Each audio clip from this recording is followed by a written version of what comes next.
Hindi na dapat yan sa panahong Kristiyano. Ang pagtulong sa gawain ng Diyos, voluntary yun, wala nang fixed price. Para bang obligasyon mo na nangyayari tuloy, yung ikapo, obligasyon na yung first fruit.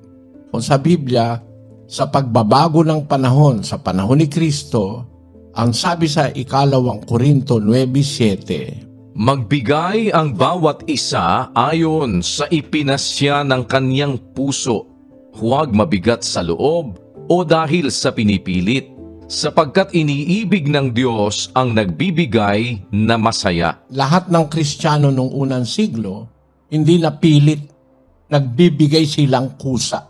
8:3 ng 2 Korinto. Sapagkat ayon sa kanilang kaya ay nagpapatotoo ako, at higit pa sa kanilang kaya ay nagsiabuloy sila sa sariling kalooban. Sariling kalooban, hindi dictated. Gaya nung panahon ni Moises, idinidikta.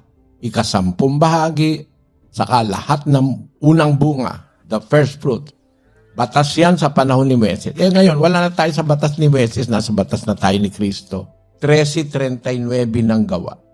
At sa pamamagitan niya, ang bawat nananampalataya ay inaaring ganap sa lahat ng mga bagay.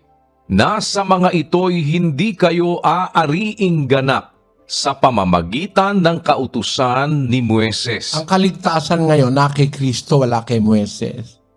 Sa pamamagitan niya, ang bawat nananampalataya. Sa pamamagitan ni Kristo, aariing kang ganap sa lahat ng bagay pag sumasampalataya ka sa lahat ng aral ni Kristo. Na sa mga ito, hindi kayo aariing ganap sa pamamagitan ng kautusan ni Moises. Kaya lang, maganda sa kanila yung kautusan ni Moises kasi siguradong pera yun ng pastor, 10%. Hindi naman nila ginagamit yan sa tamang paggamitan eh. Alam mo, yung 10% sa panahon ni Moises, yun, pinaghahati-hati yun sa 4 na parte. Isang parte para sa mga Libita. Isang parte para sa mga taga-ibang lupa. Yung mga stranger sa Israel, yung mahihirap na galing sa ibang mga bansang napadpad sa Israel. Isang parte ron para sa mga ulila at saka sa mga babaeng baon. At ang isang parte ron, sinusunog bilang handog na susunugin para sa Diyos. Ang ikapunoon sa Israel pinaparte sa 4 na parte.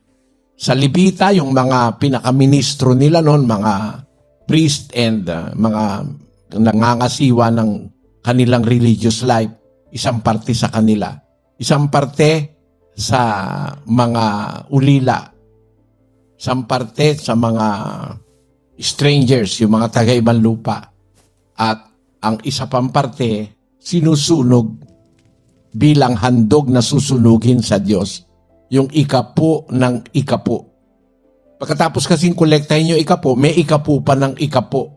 Basahin natin ang 18:26 ng bilang. Bukod dito'y sasalitain mo sa mga Levita at sasabihin mo sa kanila, pagkuha ninyo sa mga anak ni Israel ng 10 bahagi na aking ibinigay sa inyo mula sa kanila na inyong pinakamana, ay inyong ihahandog nga na pinakahandog na itinaas sa Panginoon ang 10 bahagi ng 10 bahagi. The 10th of the 10%.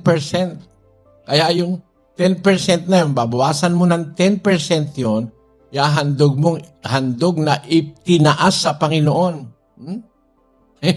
Yung lahat ng 10% ngayon napupunta sa pastor at saka sa kapritsyo niya eh. Kaya nakakabili ng eroplano, nakakabili ng kung ano-ano, namumuhay na mahigit pa sa ibang hari. Kasi hindi tinuturo yung aral ng Diyos na nasa Biblia sa kanyang kabuuan.